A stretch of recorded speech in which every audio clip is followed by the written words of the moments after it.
how much research and what do you put into this show? I don't understand it. I put 0 into this show.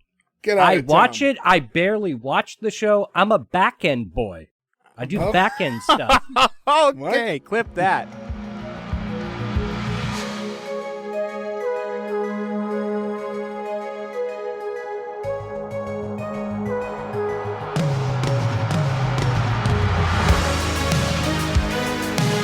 Welcome back, everyone, to S1E1, the show where each week we pick a different sitcom, watch just the first televised episode, and forgetting anything we might know about the future run of that show, rate it and decide if it's a show we want to greenlight or cancel. This week we're going to be talking about Ted Lasso. Ted Lasso will have 34 episodes by the time the third season concludes on Apple TV. Today we're talking about episode 1, which was called Pilot, originally airing August 14th, 2020. So to get things started, I'm Jay Gags. With me, as always, the boys, Nick, Joe, and Gordo. Fur can't be here this week. What's going on, guys? Heyo. Hello. You piss off, you fat twat. I love the English accent so much. Yeah. I love the word twat so much. It's a great word to use, but saying it as twat, I find much funnier. Yeah. It sounds like when you step in a puddle. Twat. What? Anyways, so I'm sorry. As I'm doing the intro, realize this is one of very few episodes that we've done so far, shows that we've covered that are still like on the running area as we're covering them. Is this our first Apple TV show? That's what I was going to say, too. First I feel Apple like it's TV. our first Apple Yeah, I TV think it show is. as well. I don't know. I'm going to be honest. I don't have Apple TV, so I don't Me even neither. know what else Apple TV has as an original. This is the only They've thing got a that's bunch of stuff there. We've talked about this. Movies. I think Lots we've of only talked movies. about it in the chat before, but they are terrible at advertising. Mm-hmm. Yeah. Like, they just do not advertise their shows. I feel like they just put everything into this show because I see Ted Lasso stuff everywhere. Yeah, What I do else too. do I watch on Apple TV that I never see advertised? I can't think of it right now. Nope, never mind. I thought it was something else. I'll think of it. And I will say, I did get the 7-day free trial like a year ago when that Beastie Boys documentary came out because I really wanted to see that. And it was like the one time I ever was smart enough to be like, cancel trial before they Right. charged me. So all I watched was, I think, the Beastie Boys documentary and the Velvet Underground documentary came out like the same week. I watched both of those and were like, those were cool, and then have never been on Apple Plus again. Yeah, I don't have like anything Apple, so it's not like on a weird, like I'm not boycotting them. I just don't. So I don't have You just like being the green bubble in everyone else's blue world. I don't care about that stuff as much as you elitists do. But it's interesting because Apple does a really good job of alienating non-Apple users. Like, they want that. True. Right? Regardless of what they say, that's what they want. And so, like, for some reason, when you hear about Apple TV, as somebody who's not a native Apple user, I just feel like, oh, there must be something about it. I won't be able to use it. Yeah, You know like what I mean? it's Like, not I don't for have me. my I'm not iTunes yeah. account. I don't have this stupid shit that I'm gonna need. When in reality, it's just another Netflix. It probably has a wire that only works. Yeah, right. I will say this, though. I have an Apple TV device. You don't get, like, Apple TV, right. the channel, for free with it. I have it as, like, a streamer in my living room. And last night, we were looking at it. Apparently, Tubi does their own, originals now. And there's, like, this big documentary coming out about Menudo and the Menendez brothers.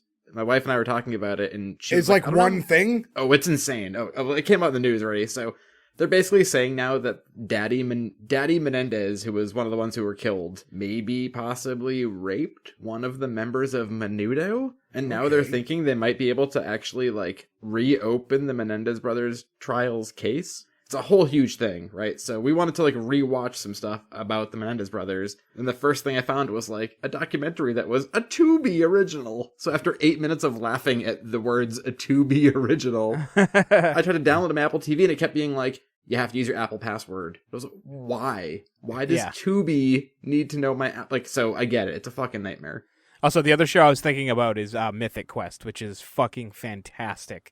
But it's one of those shows you do not see advertised. And I want to take a quick moment to pause and remind everyone to go to s1e1pod.com. That's where you can find all the links to follow us on social media, everywhere to listen to us, all that fun stuff. Rate, review, subscribe, comment. You know the spiel. But Ted Lasso. This is a show that up until we're covering it now, I've heard about it a million times. I see stuff everywhere. I feel like Ted Lasso is a show that's marketed to look like it's more popular than it is. I'll agree No, with it's that. pretty popular.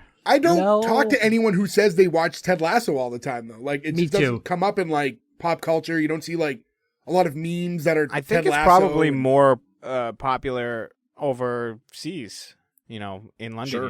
where it's Oh yeah, I I mean, can I can see that. I can see why it would be like that. When So I this is go to what- a store and I see Ted Lasso board games and things like that, and I'm like, huh, this show's not that big. Like, I'm with you, Jay. Anytime I go to Target, I'm like, why do they have like a million Ted Lasso Funko Pops? And Yeah. why do they have like a Monopoly and all that? Like, I've never heard. it doesn't of feel this like it's show. on that tier of show. That's the thing. No, I think Right. that's like reserved for like Seinfeld, The Friends, Office, yeah. The Office, things like that. It hasn't reached that at all. This I seems almost thought- like a Cobra Kai type of TV show where like everyone kind of knew about it, but then it got to Netflix and everybody like lost their minds That's the about thing. it because I nobody feel has like- YouTube Red or whatever, Yeah, and I think if Ted Lasso was on Hulu or Netflix, I feel like it would be a much bigger show. But Apple TV's subscriber count must be a fraction of what those other ones are. Right. Are you familiar with like the birth of Ted Lasso? Did you look into that at all? It's through Yeah, the Olympics, so right? so Margaret and Scott Lasso got together. No. The character 13-hour Ted labor. Lasso. It was Olympic promos, right, for NBC? It was NBC promoting the fact that they carried Premier League coverage now. And so Jason Sudeikis and Brett Goldstein, who I believe, Brett Goldstein is Roy Kent. Brendan Hunt, who plays the Coach Beard. The second If you remember coach. him. Yeah. They came up with this character before that commercial, and they decided to use it for the commercial. And it's essentially the same thing, only Ted Lasso in the commercials is much more like strict and like in the players' faces style. And so it's obviously been touched up to be on this show. But it's crazy to think that this character existed on a television screen, albeit a commercial, 10 plus years before the actual show. Yeah, was it's really made. taken on that like caveman style approach. Well, it's like Right, Buffalo. yeah. Only it was, the big difference is that it's successful. Well, Can it was I- given a fair shot. And Can I think pitch that's an what was the idea to you difference. guys here about this show? Cavemen playing soccer? Yeah, great show. They're kicking rocks though, and they keep breaking their legs, and they're like, "Well, this is not going to work for anybody." This TV show, I'm watching it. Right, I'd never seen it, and I'm like, "Why is this so familiar?" This is just Major League. It's Major League. Yeah, It's the I was going to plot get into for it later Major on. League. Yeah. The husband loses the team, and the angry wife takes over. Her Yeah. ultimate goal is to tank it, hires a coach she thinks will tank it, has a slimy second guy who works there. They cut to the fans talking shit all the time. It's literally just Yeah. the plot of Major League. I but never put realized into- that, but yeah, that's American I literally have that soccer, European specific football. thing written down. Yeah. Yeah. There's a specific point where it really flagged me. I also Um, don't think I've seen Major League in 25 years. So. Oh, I watch so it good. every spring for baseball. Not everyone will agree. I think it's one of those movies I prefer 2 over the original. Oh, nobody's gonna agree with that, buddy. Nobody. I Number think one a is lot of people would. enough of that Olay shit. You don't get the good jokes in Joe Boo is not part of part 2 the way he's part of part 1. He's in part 2 though. He's not Joe Boo. I'm not gonna go over this with you because you prefer Grease 2, which is Grease fucking 2 insane. is a superior film. Reproduction Stop it. is the best song to ever come out of Grease. Good song, but Where to ask the you guys, ball I already said is. I hadn't watched the show, but did you guys watch Ted Lasso? Have you watched it? No. Yeah, I'm fully caught up. Like it's a Tuesday night event for us. Like finish eating and we're watching Ted Lasso. Like it is. Also, the interesting thing is it's switched to an hour episode. Really? I don't know Oh. when it started as a 30-minute, and it could be the pilot was only 30 minutes. I meant to look and I forgot, so that's bad homework on me. I'm very happy because if you brought us an hour-long show, Yeah, I yeah. would have quit That would've the got fucking podcast. flipped, yeah. I would not have been able to handle that. Veto. After I had suggested this, we were watching one of the episodes, and I was like, this feels long, and I checked, and it was a 48-minute episode. And I was like, uh-oh, did I just suggest an hour-long episode? And I looked, and the pilot was 30 minutes. So at some point, I also think it's probably one of those like Netflix, HBO Max type of things where it doesn't matter how long the episode is. if they want to get more content in, they can add minutes to the show. It doesn't. So I can Fair. confirm Affect all of season 1 were 30-minute episodes, and checking the beginning of season 2, 30 minutes. The end So maybe of it's just a season 2? 3. Yeah, maybe they flipped it for that 3rd season. So Jason Sudeikis has always said, even before the show started, he only wants 3 seasons. He has never intended for this to go longer than 3 seasons. Any particular? Did he give a reason for that? Or No, I think he just had the whole story in mind, and it lasted 3 seasons. It just that was the thing. I'll be really curious to see, because even as the show is progressing, it's getting more and more popular, and people are Hard to freaking hold out back. about, like, he was on Stephen Colbert, and he was asking him about the 3 seasons thing, and Jason Sudeikis he obviously didn't get specific about it and give him a solid answer, but with the popularity of it, I wouldn't be surprised to see it keep going. Even I'll I say mean, this is that's, just me wanting to see it keep going. that's a great leverage point too if you want to make a buttload of money. Yeah, it So- really that's is. true. I A can great also show that see I it. think we could do sometime too is Vice Principals, which is an HBO show with Dan McBride and Walton Goggins. Oh yeah. But that's one of those shows too where they literally said, "Hey, we wrote 3 seasons. That's it. We literally wrote every episode, and this is the whole story arc. We're not doing another one." And they stuck to it, and you got to give credit to that. Like, Yeah. I hope Sudeikis stays with it and like keeps his vision, whatever that is, right? Because I think stuff that's- will Yeah, get it doesn't diluted. let it There get are a lot of ruined. sitcoms we watch where the last season is not good. That's easy to Right. do though when you are already a successful person. Like Jason Sudeikis, who's like in charge of this whole project, who has other things he can do and is already, you know, Sure. it's a lot easier to be like, you know what, this is it. This is like artistically, this is all I want to do. I'm out. Whereas anyone else is just like clawing for as much episodes Sure. and money as they can get. Yeah. Yeah. And he did like what, 8 years on SNL? I don't know his specific length, but he, Around he there, had a long time. long run. That's where I know him from. Okay. So he plays Wait, Ted pardon. Lasso. Sorry. How much research and what do you put into this show? I don't understand it. I put 0 into this show. Get out I of watch town. it. I barely watch the show. I'm a back end boy. I do Oh. back end stuff. Okay, clip that. I'm a back end boy. All right, timestamp I'm that. so glad I have my new text tone. So my arm kind of had to get twisted to watch this show, for 2 reasons, and I think it's probably part of the reason, or half of this is probably part of the reason why you don't hear a lot of people doing it. The basis is about soccer, okay, and that is Football. not the most popular sport in the U.S. by a long shot. To be Although fair, growing though, for that sure. doesn't mean anything. I mean, No, it doesn't. sitcoms are based on all sorts of stupid shit. And Like- second, I was never the biggest Jason Sudeikis fan. I always thought he was just like the goofy guy from SNL, like, and that was like there wasn't much depth to him, really. So I watched the pilot episode twice, now 3 times, and I just, I was forced to keep watching it, and I'm glad I was, because it really opens up. But the initial premise of the show, the main character, I was not into it. And I want to cut in real quick with this one too, because I always want to do this every episode, but often forget. So on IMDb, I like to do the show as a whole, not so much the episode. The show is an 8.8 is the IMDb rating for Ted Lasso. And on Rotten Tomatoes, the average tomato meter is 92% with 84 for the average audience score. So all in all, when you look at kind of all those numbers together, you're talking kind of like a B+ show. That's kind of where that ranks as far as all these different metrics. Okay. Here's All right, a that's question fair. for you guys. And Nick, you made me think of this because you said that you thought the new season was going to be longer. I like this show. Is this a sitcom?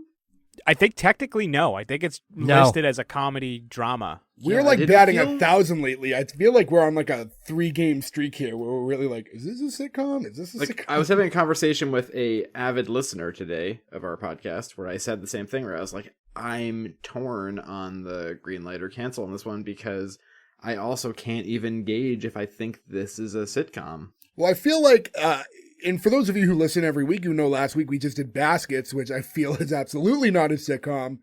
I feel Baskets is so- more of a sitcom than this. I will give you that. Hmm. I will say that as much as I didn't like Baskets, that was way more of a sitcom without the laugh track. Huh. This, like, that's all Baskets was a sitcom without a laugh track. This is No, I that's would dark argue humor. I think falls into like a different spectrum a lot. Where this. No, this isn't a sitcom at all. I want So to lean towards I don't think it's necessarily a sitcom. I like it. I just don't necessarily think it's a sitcom. well, don't I don't tip think your there's hat. a lot of comedy other than the fact that the main character is comedic in his demeanor. Right. And I It's think one of what a those lot of- shows Yeah. too that I mean, you get a glimpse of it in this episode, and we'll get into it, I'm sure. But it can go from light to dark, not dark, but light to serious. This got dark. Yeah, and like it does that often, but it's tough to do. So you have to be good at it, and I think they are good at it because the light needs to make up for it, and most of the time it does. Like, it's at this point, we might as well get into the actual meat and potatoes of the episode. So the first scene, we see just various clips of kind of a somewhat high-impact soccer practice, and with God Save the Queen playing in the background by the Sex Pistols. And also, I want to apologize. I'm going to say soccer for most of this episode, so I know we have a lot of listeners out of this country, and I know it's football. I apologize. Foot. I grew up in America. It's soccer here, and it's what I'm used to. It's of no disrespect if you are very passionate about the sport. Did you say fruit ball? Foot. F-U-T. Football. Foodie ball. Not fruit ball. I will say I have a lot of friends who are big football fans, and I do think I think if you're people, I imagine most people are of around our generation from the U.S., we've been told our entire lives, hey, like, soccer is gonna be huge. Soccer is gonna be huge, and I was always like, we'll see. But in the past 5 years, every time, Oh, yeah, it's changed a lot. it's huge now. World Cup last year, I was like, please stop posting on Instagram about the World Cup. Yeah. Like, it was that big of a deal. So I think it's really, and going to bars, you know what I think the thing that would change it from a dumb American point of view, and I think I can say this as like a not big sports watcher fan, I don't love American football. I think the smart thing about that and what makes it so easy to watch on TV is the cameras are so close. When they do like Yeah. World Cup matches or whatever, and they're like, here's the camera, and it's 7,000 feet away. You're like, it's not easy to watch at a bar. It's like You're playing the video eye game, strain. you know what I mean? Yeah, it's They need to figure out the like string camera bullshit that like NFL does to like. Make It's funny it feel too more... about so I could be wrong about this, but I think this is a fact about soccer. Not all soccer pitches, the fields, are the same size. They're all the same length, but they can be different widths. So I imagine that would change your camera perspective depending Yeah. on where it is too. I That think sounds for like us, a nightmare. Like, why wouldn't you standardize it? I think Well, it's baseball's per the same league. Like, this way. is Premier League football, and that's different than other. It's like being like Canadian football is different than American football, right? Like it's different size fields and it's in stadiums. Premier League is like the NFL, and there's other leagues that are smaller, and they might have different size fields because it's a smaller. Well, it's not even Yeah. that too, because the way it works is so there's the Premier League, which is like you said, it's like the NFL. But then there's, I think it's called the Championship League, which is right below it. And every year in the Premier League, I'm gonna get fucking bulldozed for this, for getting this We're all wrong. gonna I'm get- sure. Yeah, we're yeah. all gonna get but hate this from this is I'm not going to pretend I know anything about the this. dumb American understanding of it. The team that comes in last place in the Premier League gets bumped down to the Championship League for the next season, and then the first place Winner. Championship League moves up to the Premier League. So you really don't want to suck because you're not on prime time anymore if you're the worst team on the Premier League, because If then you that's- get dropped. If that's accurate, I fucking love that, and every sport. It is a should do really that. cool concept. It right? is It's a really great cool concept that concept. every sport should do. I would watch sports much more frequently if that was the case. Yeah, if there's like some sort of elimination. But I think because of that, the Championship League is not like minor league like we consider it. I think the Championship League is still very popular. It's just the teams aren't as good. And at the bottom of the Championship League is probably really bad teams that aren't really worth watching. But yeah, it's just a really interesting concept. And I want to kind of wrap it up with this thing, because I do want to talk about the episode itself. One thing that I think kind of affects the growth of the sport in this country, as far as having our own league in like MLS, is this is kind of one of the only sports where it's so established outside of here that we're so used to in the US, people coming here from other countries to join our league. And that doesn't happen as much here because the talent and the prestige is outside of the US. Whereas your top tier, like a lot of hockey players and stuff like that, or basketball players will all migrate to the US to join our league, whereas that's not really the case with the MLS and stuff like that.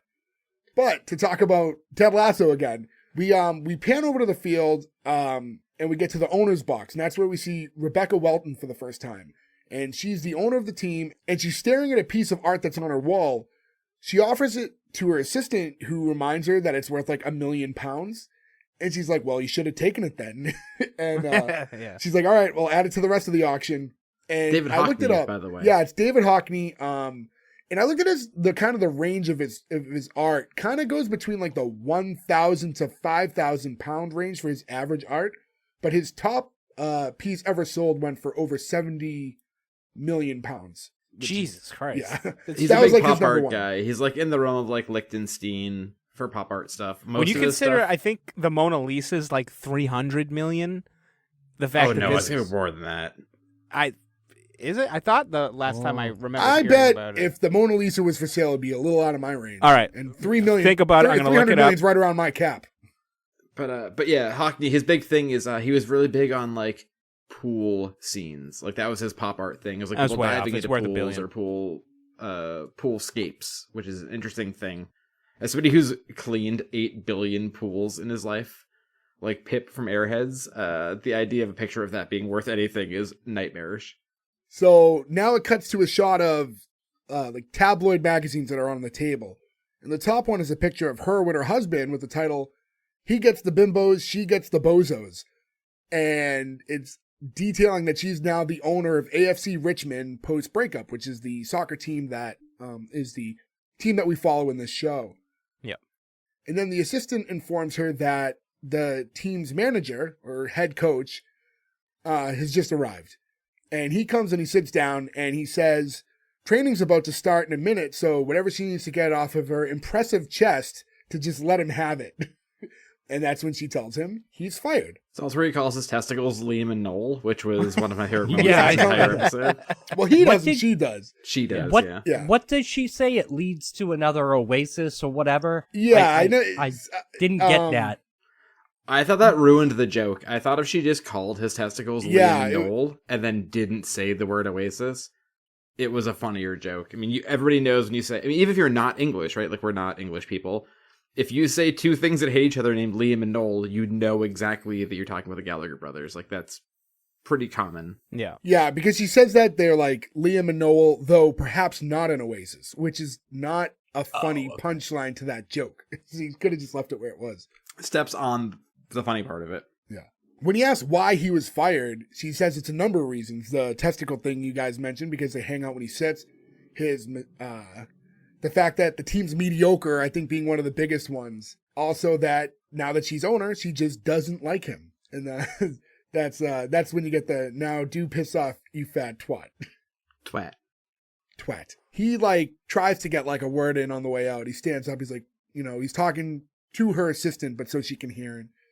What do you think's worse? Your husband cheating on you or being the last to know? After he leaves, the assistant Higgins asks if she'd like for him to prepare a list of all the candidates for the new manager position. And she says, well, that's not going to be necessary. And then we get that cut to Scott Van Pelt on SportsCenter introducing the hiring of D2 American football coach Ted Lasso as the new manager for AFC Richmond. So I wanted to bring this up because this is a thing that I feel like is really spiked in the last 10 to 15 years, using ESPN for all sports-related things. And I was going to ask about this because I haven't watched SportsCenter in probably 25 years. Did they cover Premier League football, and did they cover More now, D-League college football? well, a signing like that would be a big 100% deal. college. That would be a news story. So Definitely that would get college, covered. yeah. Okay. I'm not But trying I to be wanna- like, that wouldn't work. I'm just saying I haven't seen it, so I It don't would. know. Something like that would. For me, so when they started doing stuff like this and using like real ESPN people and like this has been, like I said, this really spiked the last like 15 years, maybe even 20. I really liked it. And now I'm kind of getting sick of it. Like I feel like it oddly dates the show in a way because you remember the specific actual anchors from shows and go, oh, he's been off ESPN forever. So it kind of takes you out of that magical world and puts you a little too into the real world. They do that with like talk shows and stuff. They always have like Jimmy Kimmel and Fallon in movies now. Like, it's like when you see somebody go on Jay Leno. Yeah, just make it up. Give me a fake or like host. Jenny Jones or something. We're like, and here's Rude Jude, and you're like, okay, well that was in 1997. Rude Jude has not been around for a while. Give me the fake news. Give me the fake talk show host. The fake sports shows. Like I don't know. I kind of like that more. Just give it the vibe. But I don't disagree. Without giving away too much to another show we're covering soon, very similar opening to this. Do you think it has anything to do with like Disney owning ESPN and them just like allowing whoever to use it? I think it just became trendy because I think it gives it a look of authenticity that people really like. But for me personally, it just doesn't land the way that I think they want it to. And I don't think many would even agree with me, to be honest. I think some would. I don't. But I mean, if you hear like the dun you're like, oh, okay, Sports Center. Like you just immediately your brain hits it. I think if it's something short, like this scene where he's just announcing it and then it cuts away, I have no problem with that. Yeah, I mean, it's fine. I don't hate it. Don't get me wrong. I don't hate it. I don't know. I kind of want to stay in the fantasy world a little bit. But in any event, during that segment, they show the clip of Ted Lasso and he's dancing in the locker room in celebration with his team. And for those who are familiar with Jason Sudeikis, so by that I mean all of you listening, Nick and Joe, you would know Jason Sudeikis in SNL has the "What's Up with That?" Like in that sketch, he always kind of does a dance that he's very famous for doing in that sketch specifically, and he's basically doing the same exact dance here. I will say, as somebody who's watched SNL religiously since they were probably 10 years old and watched every episode before that and has watched every episode back after that, the "What's Up with That" sketch is up there with the Californians for me for ones that I never want to see ever again. And really, I love the Californians. I think the Californians is the worst goddamn sketch I love of it all so time. much. Oh, I hate it so much. I also, so to go back to this too, what we're gathering is this clip of him went viral. So essentially what's happening is the woman who owns this team decided to go with a coach from a different sport and selects him just because he had a clip that went viral. And not professionally. Yeah. So, I mean college football is big, but it's not professional. That's what's landing him here. That's why not only was like hellbent on this kid. It was college football, but it was like D2, like lesser than, like they're not doing anything special. Yeah, like, it's this is not like Friday Night Lights, right? Like level of football. Yeah, this isn't I like think. I'm also saying that with no knowledge of football, so I think. Well, it's not like Alabama, or it's not like LSU, like. No, it's not. It's not the big NCAA yeah. like Division I schools. Yeah, they're not in the bowl games and stuff like that. Roll Tide. So now in the next scene, we cut to the plane heading to England, where Ted and his assistant Coach Beard are.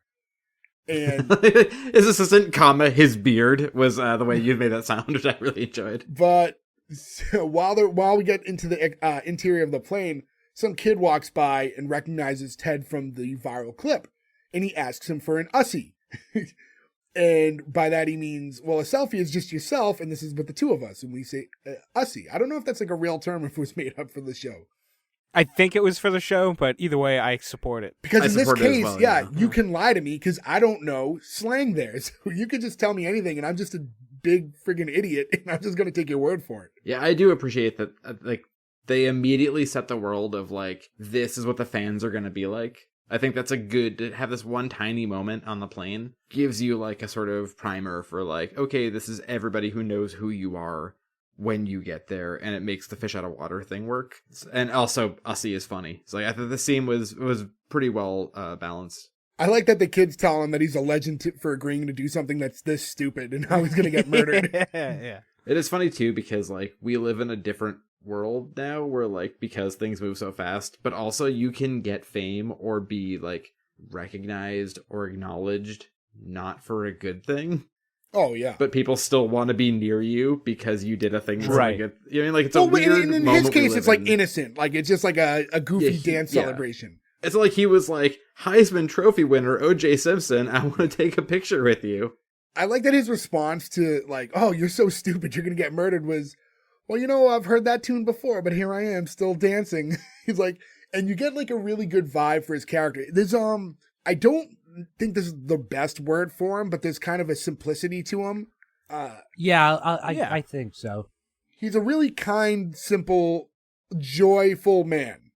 I would say naive. I don't even think he's naive. He's just he's also pretty carefree about it. Like he genuinely doesn't care. But I don't know if it's that vibe. I just think he's just so nice and kind of like authentically pure that's kind of just where he's at. I guess that'd be a good word too. He's authentic in general. And when the kid heads off, Ted turns around in his seat to talk to the assistant coach Beard, who's been studying the game like a lot since all this news is broken out. So he's just reading books on it and trying to prep himself. And Ted asks him if he's nuts for doing this.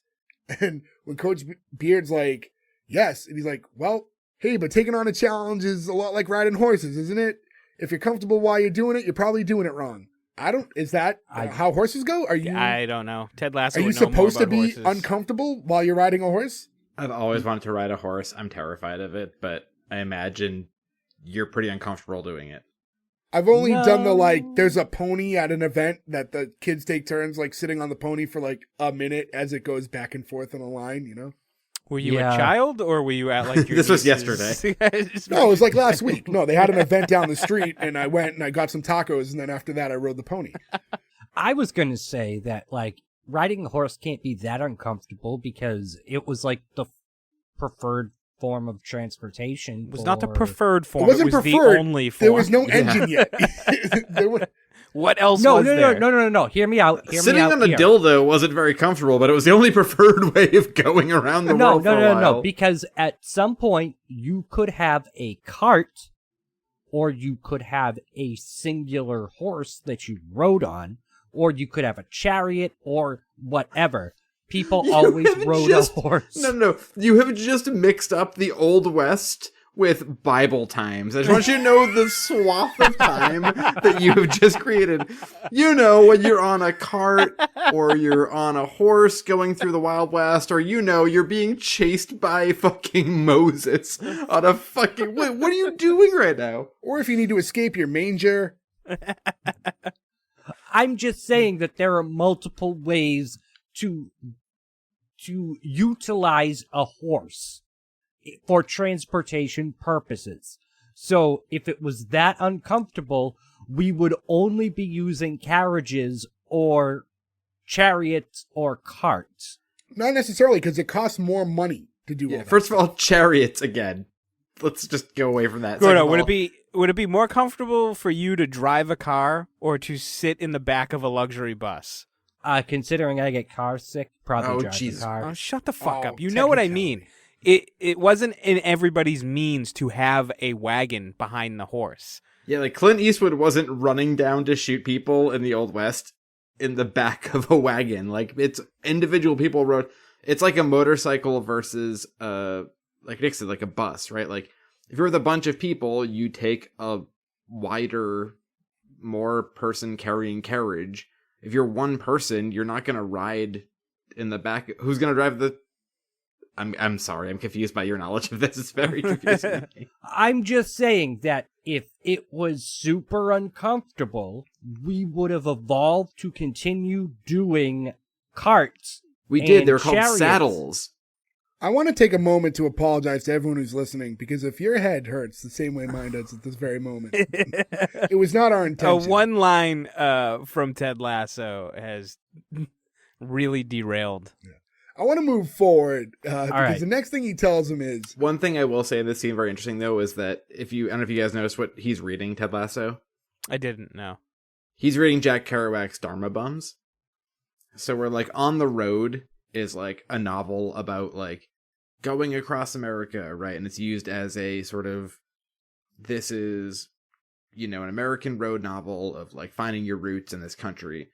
Dharma Bums is kind of a novel about like finding yourself in between two worlds, because that's about him being like sort of finding Buddhism, but also like being a city person or whatever. So I thought it was like a really interesting thing that they used that book. That's the book he's reading about a person trying to find their center in two super different worlds. Especially when you consider that Coach Beard was reading Greg Dix. Dharma and Greg. Yeah. bums and dicks. I'm aware of what you went there. I was That's trying to you know what's tell- funny is that's a very Ted Lasso joke if you were to be familiar with the show. Well, you know what's... So I was trying to funny. class this up with some knowledge about actual literature. That's not our show, Joe. That's not our show. The next thing Ted Lasso says is to Coach Beard, who's about to go to bed for the remainder of the flight. He says, if we see each other in our dreams, let's goof around a little bit, pretend like we don't know each other. He's not kidding when he says that to him. No. And I'm like, is he a little bit of an idiot? Also, I brought it up at the beginning, but Coach Beard is Brendan Hunt, who is the co-creator of the show. Oh, okay. I didn't know that. And from there we get to the intro, which is just Ted sitting in a seat in the stands, and it's all blue seats around him, and they start turning red, and eventually all the red seats, enough blue seats turn red to form the words Ted Lasso in the stands. It was fine. It's nothing special. Did you guys have any thoughts on it? It's a simple intro, and it's really Easy catchy. and quick. Yeah. You know what the only thing I didn't understand was? Why were the seats like, anything that had like graffiti, like that was blue, turned like clean when it went red? And I didn't know what that was for. I think that was to show that he was like more simple and he wasn't like a graffiti guy. Like he was coming over there and that was going to change, right? Like he wasn't going to like he's more wholesome than like the environment he's walking into. Yeah. I think that it was cleaning up the bad. Yeah, that's team. yeah, right. Like that club is not necessarily well respected, and with him coming there, like they're trying to change that. And that's probably, I mean, we could also be reading into the intro a little too much, but Fresh coat of paint, though, I think, yeah, kind of right. symbolically and what we see here. I will say, though, for a show that's 31 minutes long, good. Give me a short intro song. I don't want to spend 2 minutes on this. I don't want like a, well, then you flew over to England. Like, I don't want like a Ferg song that explains everything on a show that's this goddamn long. And then the next scene, the two coaches are walking through the airport until they get to the driver holding up the sign waiting for them. And the two insist on carrying their own bags. And Ted does ask real quick if they can make a pit stop. And we see them standing in front of a bridge. And he gives Beard the old, we're not in Kansas anymore, because they are actually from Kansas in the show. And then they tell Ollie, who's the driver, that they're ready to go now. And he's like, okay, and that's Tower Bridge. And Ted's like, right, not the London Bridge, because this one's still up. The way I perceive that is he asked to see London Bridge, or asked if London Bridge actually was a thing that fell down and if there was a bridge he could see. I'm trying to get the backstory of what brought them there. But I also tried reading up on, like, London Bridge, because we all know the London Bridge is falling down. There's not, like, a big specific landmark London Bridge thing that, like, collapsed, which I kind of assumed was the case. No, I think it's just, what is it? It's like any of the bridges that cross that part of the River Thames were just like kind of called... beat up. Yeah, they're just kind of saying that they would fall down because they needed repairs and stuff. And I don't know, I guess just being a kid hearing that song, you just think there's more to it, like there was a big event. From there, we arrive at the stadium, and as the two coaches are walking, Beard tells Ted that soccer was originally created by Victorian-era headmasters who wanted to create a sport where boys couldn't use their hands in efforts to get them to stop masturbating. Is this true? Did anyone look this up? I did not. No. I want to say it's probably not true, but you never know. There's so many wacky things that are truthful that are of that nature, and I feel like I really assumed one of you would have Googled it, so I didn't bother. I mean, I assumed that one was just a joke, so I didn't even look it up. It seemed unnecessary to me, but... Joe's already balls deep in Dharma bums, so... Oh, I'm sorry that I read the American Greats. But I don't know, you ever walk home, and this is my example of this. You walk home and you find, like, a tennis ball or a rock that's circular, and you kick it all the way home. Like, this all happened to all of us. And then you go home, and then you still jerk off. Like, that doesn't change the rest of your day. You know what I mean? Like, so that's why I feel like it's not real. So according to nybooks.com, I love that you cite your sources, by the way, Gordo. He's trying to prove that he's not on Wikipedia. Exactly. So it says most modern team sports were codified in Victorian Britain, partly in the hope of distracting schoolboys from masturbation. So I don't think this was a specific soccer thing. I think this was just all sports. There's in a hint general. of truth in it. Okay, that's interesting. So they get to the field, and Ted takes a knee to like touch the grass. And as he does this, from like a mile away, we see someone just start to run towards him and tell him to get off the grass. And it's a character named Nathan, and he's played by Nick Mohammed, who we've seen before on this show because we did the show Intelligence with David Schwimmer a long time ago now at this point. It was so long ago that when I looked him up and his Wikipedia link on my computer was purple, because like I had clicked it, I was like, where the fuck was this guy from? It's like, oh wait, he that show's created so long ago. Intelligence. Yeah. He was like the Intelligence creator or main writer. Yeah, he's very funny in that show. He's funny in this too. I feel like when I clicked his name this time around at IMDb, I don't even think it said like known for Intelligence though, which is the show he Well, does. this show's so much bigger. Yeah. Well, they usually give you like 3 or 4, well, that this would be guy like from if you this. looked up David Schwimmer, though. It'd be like, David Schwimmer is an actor known for the TV show Intelligence. You'd be like, well, that's not No, quite I right. wouldn't think him, but I would think Nick Mohammed, perhaps, who also stars in the show and wasn't on Friends. Right, but I'm saying this show is to Friends what, you know what I mean? Right.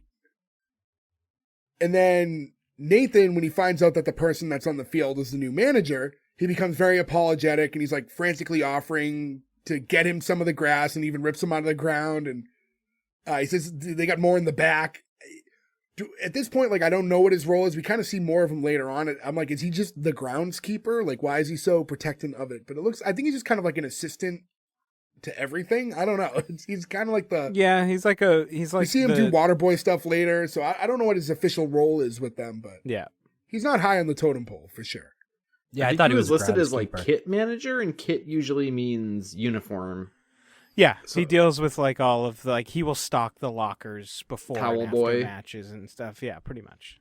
And we actually find out his name is Nathan in the following scene when Ted asks, and it gets really awkward because he says, nobody's ever asked me for my name, and he doesn't like answer it. And he's like, okay, but what is your name?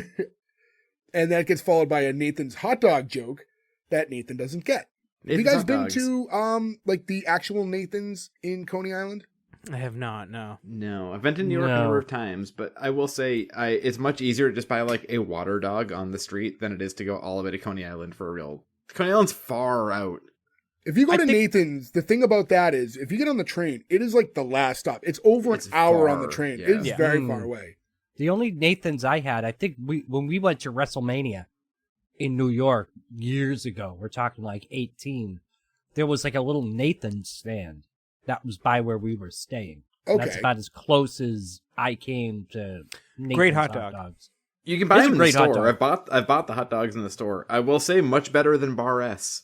There's no Well, fish there's in no fish Nathan's in it, hot yeah. dogs. The thing That's I not liked hard to about if you go to the Nathan's out on Coney Island, I don't know if they have like a lot of other brick and mortars, but they have like a good crinkle fry, and it comes with a little red pitchfork. I think some of the ballparks actually have Actually, Nathan's stuff too. there's a big Nathan's in Magic Kingdom, I think. Oh, okay. Or there was. I know for a fact there was. I don't know if it's still there, but there's like a big restaurant you can go in. So there's We'll a have to ask possibility Ferg. right now, while Ferg is not recording with us, that he's eating a Nathan's hot dog at Magic Kingdom. I'll try to check that out in a few months. I'm assuming my niece doesn't listen to my show, so I think that'll be okay to say. Better hope not. Nathan then takes the two to meet Rebecca, and when he goes to introduce them, he like just panics and runs away. And I like that when Ted goes to introduce himself now that Nathan's gone, you see behind them that like Nathan like tries to run back up the stairs to correct it And then and then gives like up shies again. away and runs back down again. Yeah. There's also when you find out that Ted Lasso is one of those complete psychos who wants coffee that doesn't taste like coffee. I've got no time for this. I like the initial dialogue between Ted and Rebecca when he's like, "Hey, how y'all doing? I'm Ted Lasso, your new coach. You must be Miss Welton." And she goes, "Please call me Rebecca. Miss Welton's my father." And he goes, "If that's a joke, I love it. If not, I cannot wait to unpack that with you." Yeah. Does that get touched on at any point? No, not really. No. And Rebecca then sends her assistant to take Coach Beard to get everything to like set them up for their new situation, like ID badges, all that stuff. Leaving just Rebecca and Ted Lasso alone together. Ted notes that he wants his Wi-Fi password to be wet wipes. I thought that was a little interesting tidbit. Did he say that, or did he say make sure you get the Wi-Fi password and wet wipes? I think from what I heard, he asked for the wet wipes to be the password of his Wi-Fi. I heard it Oh. Nick's way. Yeah, I thought he said get the Wi-Fi We'll have to password go to the and tapes some at some wet point. wipes. I'm very confident, but I could be wrong. Don't Yeah, ask because me. I feel can't like be. anybody's password is usually just like my street, apartment, whatever, or like Zyxel7 or whatever like they give you. No, I always change my password. I think Although if always- anybody's around my neighborhood, don't come now because now my password's now going to be wet wipes. Well, no. I change like the name of our internet, but like I don't really like. for the longest time, this is like the little bit of Andy Kaufman that lives inside of me.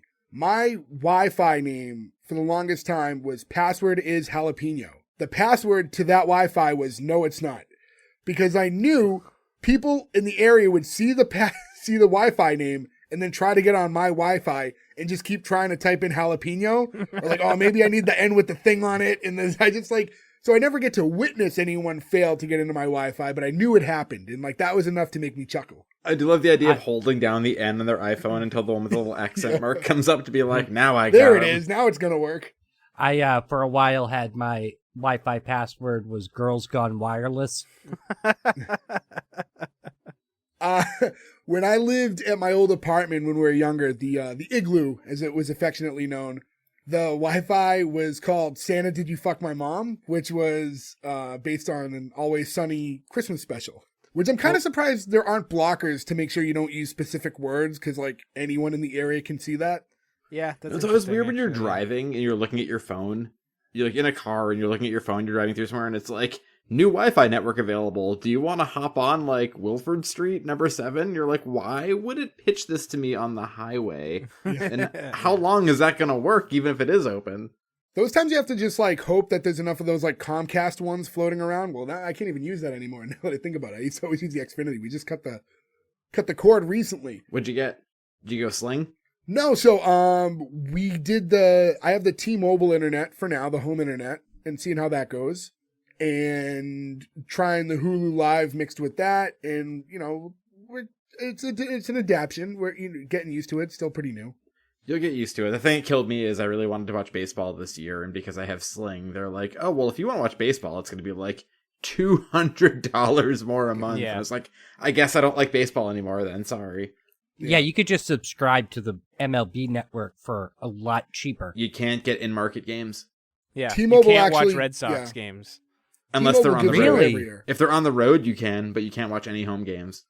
But you don't have home games. You don't live in Boston. Yeah, you don't live in You Boston. should be able to watch all of the games. They consider me market because I live in a state where that's still technically Also, Joe, arcade. it's really easy to stream that Yeah, stuff. you can. We can send Nick, you. send me a Yeah. a WhatsApp after I this. will. Thank you. So anyways, she sits Ted down and offers him a drink, and he says anything with just a little bit of caffeine in it, and she hands him some tea, and he's explaining to her that he's not typically a tea drinker, he's more of a coffee guy, like sort of, because he just, even with the coffee, he wants you to put so much milk and creamer in it that he doesn't taste coffee. But he takes a sip and he goes, yep, I always thought this would taste like brown water, and I was right, I don't like this at all. I liked his forwardness and just not even pretending to enjoy the drink when he took a sip of it. It's But he crazy that wasn't it's such a tea mean. culture in the UK, but also Yeah. that you can get coffee anywhere still. Like, it's not like you can't get coffee. Yeah. Yeah, but you're in someone's office, so it's not like you're at Starbucks and everything's available to you. You're just kind of what she has on her on her little drink cart. I will say though it is very much different here, right? Because if you came to my house and you were like, "Can I have tea?" I'd be like, "Sure." I have a kettle and I have tea bags. I have tea and coffee. You can have whatever you want. But if you're in somebody's office, they might only have coffee, or they might have instant coffee. Like, not everybody has tea bags here, but everybody has coffee. So I guess it's Everyone relatable. just has K-cups now. That's Yeah. what happens at those places. Yeah. Everyone. Yeah, that's That's why you go to true. a hotel and you're like, cool, I'll have terrible coffee for the whole week because I'm not near a place that has better coffee than K-Cup coffee. Or, crazy thought, leave the room. Well, obviously you leave the room, but I'm saying sometimes you're in like Nick, you can agree to this because you travel a lot for work. Sometimes you're dropped in the middle of goddamn nowhere. There's not coffee right near you. There's not like 5-minute away coffee. You're having this cup in the morning to get you through to when you have to leave and do whatever.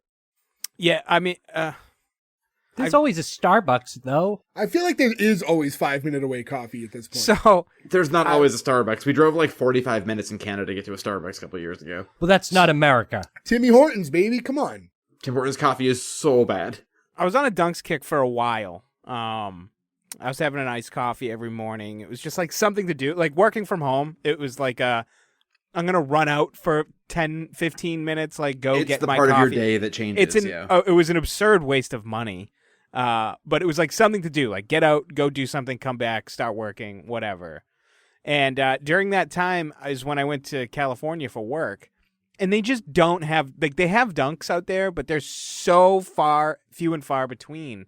And I drove all over Southern California, and I put in Dunks whenever I like felt like I wanted one, and I never got a Dunkin' Donuts coffee out there. I spent 3 weeks out there. I never found a reasonable Dunkin' Donuts location to get to on my routes, and I drank a lot more Starbucks than I usually do not enjoy Dunkin' Donuts coffee in the slightest. We've had this talk a million times, and I can hear Ferg yelling at us from Florida right now over this. Coffee. We've talked coffee so many times, but yeah, I just can't do it because I drink my coffee black, and their coffee is not good unless you put like Butterfinger in it. So the new Dunkin' Donuts dark roast isn't bad. The Dunkin' Donuts, the key with their coffee is you got to put a shot of espresso in. The turbo shot. A turbo shot. Agreed. Turbo shot makes it a lot more palatable. We don't want to confuse our fans with the real term. Yeah. Hey, can you throw some turbo in my coffee? Yeah, kid, I need that turbo shot there, dude.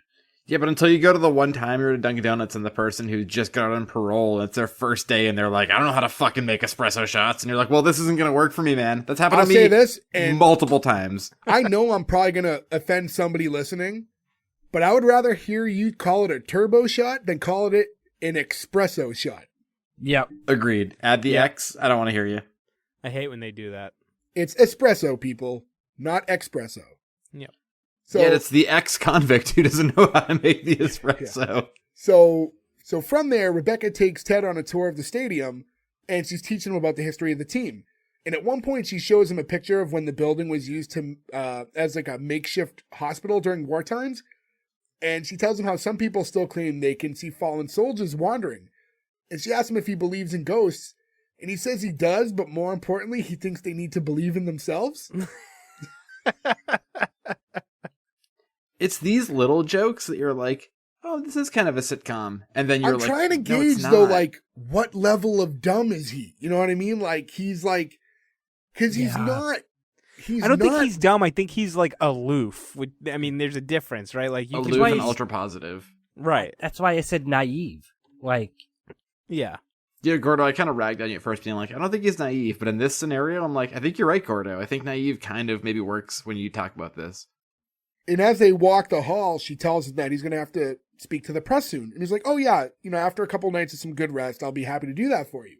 Because I don't think I mentioned this earlier. On the flight, he couldn't sleep on the plane at all. So he's like, he's pretty tired now. And she's like, oh, no, I meant right now. She opens the door, and there's a full press room full of reporters waiting for him to walk inside. And as the press conference is about to start, we can see that it's going to be aired live, and there's people watching at the bar, the team's watching from inside the locker room. He's being thrown to the wolves, and this is rough. Yeah. I like when they're cutting around and showing all the people watching it. When they show the team, that the team captain tells everyone to quiet down or he's going to start punching dicks. That's fucking Roy Kent, baby. He's the best. Also, he is one of the other head writers on the show, and randomly one day, so he's writing for the show, before it tapes and everything. And he goes, I think I'm going to audition for this part. And he went and auditioned for the part of Roy Kent, having being the one who wrote most of the dialogue for him, and got it, obviously. But I thought it was an interesting path to take to get there. I feel like that'd be so hard for any of us because you're like, I think I could do this. And they're like, okay, cool. Well, like, make sure your body looks like a professional athlete. And you were like, I'm not auditioning for this part any longer. Because you have to do both, I'll be talking about I'm a pro dart player. Yeah, I can do professional curling, but that's about as far as it goes. So now Ted sits down and he starts by telling everyone in the press that, he knows he's never coached soccer before and he can fill 2 internets with everything that he doesn't know about the sport. But he does know the team's going to give it everything it has for 4 quarters, and then someone chimes in, halves. He's like, oh, halves, I forgot. Yep, just halves. And, win or lose or tie. Oh, that's right. You guys do ties here. So he doesn't even know, like, the basics of the sport. This is what threw me a little bit, because it seems like at this point, he never even bothered to try and figure it out. But as his secondary coach he's reading the soccer book on the plane. Yes. And right. wants to know the rules and everything about it. But Ted Lasso just comes at it as like a team is a team. It doesn't matter the sport. But that's not necessarily what coaching is. It's about the corny lines. It's about saying how ghosts need to believe in themselves. Like that's his style of coaching. And he starts to field questions. And the first guy up, he leaves this like very, very well articulated comment about the situation, everything going on, and doesn't really have a question. But then Ted asks him, well, do you have a question for me? He's like, yeah. Is this a fucking joke? And at that point, everything explodes after he asks that. And he's getting these rapid fire softball questions like, who won the league last year? Name a player in the league. And he doesn't know anything at all. And it's getting super chaotic. And like they cut to the people at the bar watching, and they're losing their fucking minds. That's a very major league distraught. Scene. Yeah, it's a really like high anxiety moment. I will say that one of the most genuine laughs I got in this whole show is when they say name one player, and he says the fella who bends it like himself. I fucking died laughing at that. That is like the best joke of the whole episode. And the interesting glimpse into the future of the show. I know it's not what we do, but that reporter Trent Grimm becomes a bigger part of the show. Oh. The three dudes they cut to in the pub are always on. They always cut to like when the games are on and like they're watching. They're always in that pub. That's like the Major League 2 dudes. Yeah, right. Yeah. Randy Quaid, Major League 2. Yeah. And also during this, like they've already twice done this now. The gag where he goes to take a sip of his water and doesn't realize it's like sparkling water and spits it out because he can't like take a sip of sparkling water. The second spit got me like Louis Anderson did. This is 2 weeks in a row with the spit takes. Yeah, the spit take got me. I do love though that everybody has a different term for it. Like it's fizzy water, spicy water, bubbly water, sparkly water. Like everyone's got like a different thing for it.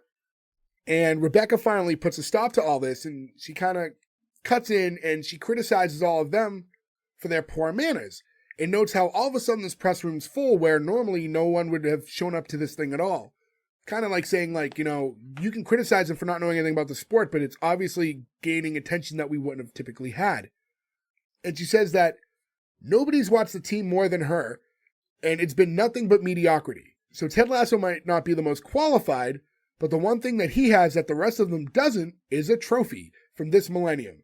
And moving forward, they're going to have to do things his way. And when they exit, he thanks her for stepping in, and she essentially just tells him that he has a job to do, and that proving all of them wrong is part of it. Also, he has some water, regular water, and when he takes a sip, makes it a point to note to everyone, like, see, I don't have a problem when there's no bubbles in it. Because I can do this all day. Yeah. He had to, like, prove to everyone that he's capable of drinking. And then Ted tells her that he wanted to introduce himself to the team, and then he heads off.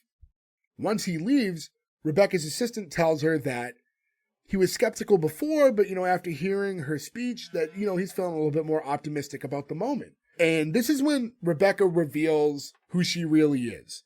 Because up until now, I have this guy in mind, I support him, he's going to be great for the team, she defends him to the press. But now, behind closed doors, we find out what's really going on. Because she says that she hopes that he fails miserably. Tells her assistant, Higgins, that this club was the one thing that her husband ever truly loved. And Ted Lasso is going to help her burn it to the ground. This is when I was like, this is Major League. Okay, Me too. This is Major League. Yeah, me too. Yeah, I remember watching it and be like, I've seen this before. There were a lot of comparisons early on. Like when I first saw her, and I think maybe just because like the wife inherits the team. So seeing all that in the beginning drew those Major League comparisons. But right here, when she makes this statement and tells everybody, like, well, tells us, the audience, what her true motives are and that she's hoping Ted Lasso fails, that's when it was like, this is Major League. Exactly. Now, Nick, you've seen the whole show. Is there a point in time where they have a cardboard cutout of her? Yeah. They pull off her bikini to make her naked every win they get? Not that I've seen so far, no. That's also one of those jokes that makes way more sense in a 1987 movie than a 2023 Right. TV show. Yeah, you really can't do that anymore. She's a fox, by the way. For her I was age. just gonna say that, yeah. She's right up Joe's alley. She's pushing 50. 48 years old. I looked it up. And thank you for saying that, because I know it's always me, but I was like, this woman's a mega babe. I'm sorry, women in their 40s are super babes. That's just because we're nearing our 40s and we're like, it's not that bad. No, we're catching up. I've been saying this for 20 years. So she says she wants her husband to feel like he's being fucked in the ass with a splintered cricket bat, just in and out, over and over, in a constant loop, like a GIF. And she says, that's what GIFs do, isn't it? And Higgins is like, that's correct, although some people pronounce it GIF. Now, I've heard that the creator calls them GIFs. Like, that was, his intention was for GIF. But I'm going to say, I don't fucking care. It's a GIF. I say I'm GIF. Team GIF. GIF. Of course you do, Gordo. Of course it's a Gordo thing to say it the wrong way. The G but... stands for graphical. It would be GIF. I agree. I heard that the creator says GIF, or said GIF. I don't know if he's alive or dead at this point. But, and you're not one to critique the originator, because it's kind of their word, usually gospel. So you're wrong. But in this case, he's wrong. No, I will say, my job is in sales. I spend my entire life talking to people all the time. It's all I do. 99.9% of people, if it comes up, say the word GIF. And when somebody says GIF, I feel like it's like a record scratch where like I go like your head moves. You're like, you just said the word wrong? Even now, when Gordo said GIF, it's like, if you say GIF, you're doing it on purpose. Or you're thinking of peanut butter. I know everyone else says GIF. To be fair, and I feel like this is a lot of things this is something that happens with people a lot. I had never heard anybody say GIF almost ever. I've only ever read the word, and in my head, I heard GIF, and nobody ever corrected me all these years, so here I am. So you and I took the same path, because I always read and said GIF, and then somebody was like, no, it's GIF, and I was like, okay, it's GIF. And nobody's ever corrected me. If it was a J, I'd say GIF all day long. Don't ask me why, but that's where my brain went. I also think it probably doesn't matter. Like, it's... Does it? No, but it bothers me. But at the end of the day, I hate this because usually this happens in our show a lot, where we'll be trying to debate somebody's name and we'll cut to like Seth Meyers or Jay Leno or David Letterman or whatever saying their name. We'll be like, well, that's the way their publicist told them to say it. That's probably their real fucking name. But in this one, you like can't go to the video because it's a divided thing. 20% of people say it wrong, like Gordo, and 80% of people say it right, like the right people.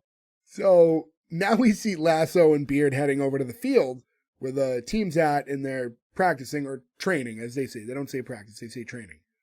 And Lasso needs to get used to the vernaculars, he says. And he says that training makes perfect. We also keep seeing throughout the episode how prepared Beard is. We talked earlier about how he's studying like books on the sport, and he's talking about things, and he's been kind of coaching up Lasso the whole time. I imagine he's, and Nick, you would know better than me, but just to go by this episode and how I perceived it, that he's like the real reason for the team's success. Like he's the actual prepared coach, and that almost like Ted Lasso is more of a mascot where Coach Beard is the one actually coaching the team. No, it's more of, I don't know, how can I explain it? So Coach Beard feeds him all the fundamental information, but Ted is the one who builds the plays, and he takes what Coach Beard gives him and builds the house with it. You know what I mean? Yeah, so my interpretation was the other. I just thought that was going to be like a building story, that this whole time that Coach Beard was really the one like who would be driving the team's success, and then you could even cause friction with them down the line where he branches off and goes to a rival team. Right. Because he's the actual mastermind coach. I kind of thought that was the interesting direction. You say that, because something similar does happen like that. Huh. But it's as the show progresses, you realize that the coaching is more of a collaboration. And I don't know, this is where I got lost a little bit, because they've referenced it a couple times in the show. Once the game starts, it's a lot different than, say, football or baseball, where the coach has a very a big hand in the actual live gameplay, right? They're making calls, they're telling people to do what. With soccer, as far as I understand it, the coach, once the game starts, doesn't really have much to do. Like, they have their formation that they start with. That's what they use for the game. And substitutions happen every so often, but they just play. And the coach isn't out there, like, you know, arguing with the refs or telling this player to do that, telling this player to do that. They just play. So it's really more of a behind-the-scenes thing for a football coach. I don't know. Again, I could be wrong, but that's the way I understood it. So, yeah, to go back, as they step outside, they spot Nathan over on the field, and they go to say hi and call him over. And he, like, nervously heads over and gives them both, like, some Gatorade, or they just say sports drink to not have to identify it. And both very impressed with his sports drink. I don't know what's the word. Mixture? Concoction? Preparation. Yeah. I really was hoping you were to say ratio. Preparation H, and I was like, is Jay gonna go in a real weird direction No, here? His ratio choice, I guess, is his choice. You said his ratio choice, so are we to assume that they're not buying tubs of Gatorade? They're buying the Gatorade powder and making Well, that's how the tubs water? work. Yeah, you don't buy. Yeah, you're Like not a buying giant- 50 bottles of Gatorade and dumping Yeah. it. Okay, I didn't know you could buy Oh, the I packets didn't of know that. Gatorade. Yeah, I didn't no, know that's go- how I they didn't know would that use it either. at work. You yeah. could go to the store and buy a powdered Gatorade now. Yeah, like, we used to have that they at work sell all the time. Yeah, you get the big orange jugs, and then you just mix water with the powder. Oh, And as long as like nobody Tang. throws up in the orange jug and then seals it off Yes. for 6 months, everybody's fine. It's like 10 years, but yeah. And So it's like Tang. Yeah, like Tang? Tang. in that it's also a powdered drink. Yeah, And that's orange also a and powdered drink. it's what the astronauts take to the moon. So during this scene, we also get to know who some of the team is, and Lasso's learning about like the players as he's watching them all play, and you kind of like get those shots of here's so and so, he does this and that, and we go over like 2 or 3 of the guys, and while they're going over a lot of this stuff and like all the teammates, we're finding out where some of them are from. He's like he spots one player because he's finding out that players are from like basically all over the world are on this team. He's like, well, this guy must be from England, right? He's like, actually, he's from Wales. He's like, isn't that the same thing? It's like, well, yes and no. It's like, how many countries are in this country? And then you just get 4 by Nathan and Beard at the same time. I do I love always thought this it whole is- thing. Do you It's know an much about interesting concept, yeah. Do you know much about whales in general? Yeah, they're mammals. Thank you. The country of Wales is part of England, but it is separate, and they speak their own language. And I don't mean this to sound weird or anything, but the language is fucking wild. It's almost like vowel-less. I like a lot of bands who are from Wales, and they sing in Welsh. And even trying to figure out how to pronounce their names is, like, impossible. If anybody who's listening wants to hear some great, like, punk or power pop bands that sing in Welsh, like, El Simiadiad or E Trinu Cook, let me know and I can send you in the right direction. I've also spent like hundreds and hundreds of dollars in these records, and every time I do, somebody who I buy them from who lives in Wales messages me and is like, who are you and why do you want these weird records in this language that nobody speaks but us? It's like it's always a really weird thing because it's so insular. Huh. And people who speak Welsh speak English as well. But like Welsh is like it's like people in Ireland who speak Gaelic, right? Gaelic, like you speak yeah. English, but you speak Gaelic too, and you speak Gaelic to your friends, and then it's the different sort of thing. But yeah, Welsh as a language, look it up. It's really, really interesting and probably impossible to learn if you weren't raised in it. Nothing is impossible, but You look up Great this language, attitude. I want to say this one's one of the harder ones to learn. This would not Yeah. fit on the guaranteed Swahili sign that used to be on the trains all the time when we were kids. So, from this scene, he then wants to go over and check out the locker room. And I thought it was weird that he didn't address the team at all at this point, though, because it's the first time he's, like, in the same area as all his players, and he doesn't say a single word to them yet. And I just thought that was a little weird. yeah, I did too. I would think that the first thing that you'd want to do as a coach is go in and talk to your team. Yeah, like, he does eventually, because, like, the next scene is when it happens, but I just thought, why are we adding Pacing-wise. this scene here where he's going and meeting the team and not saying anything to them, just for him to then kind of meet the team unofficially a second time a minute later. Well, he's out in the field watching them train. Yeah, but So- like address them. Yeah, exactly. That's when you go out and you're like, hey, I'm the coach.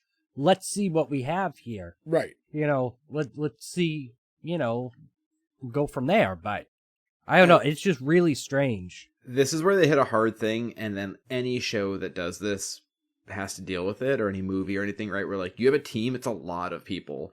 So when you do your first initial meeting thing, you have to sort of separate out who's going to be a person you're going to see and need to know who they are versus who is just one of the other 25 people on this team. And I feel like that's really hard to pull off in the first episode, to make like, okay, this person, you should remember their name, but the other 17 guys, like, and you see it in any Shorzy does it, or, Winning Time does it. You know who some people are, but you never need to know the others, but you have to like gauge that out.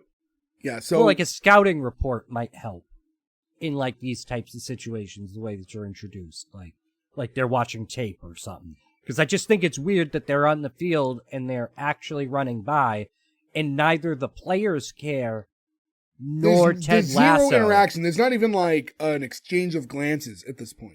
Right. Yeah, I mean, it's just odd on both sides if But, we're really going to deep dive into this. But they go into the locker room next, and the team is soon to follow. And as they're flooding in, they're starting to all eyeball him. He's not getting a lot of friendly looks.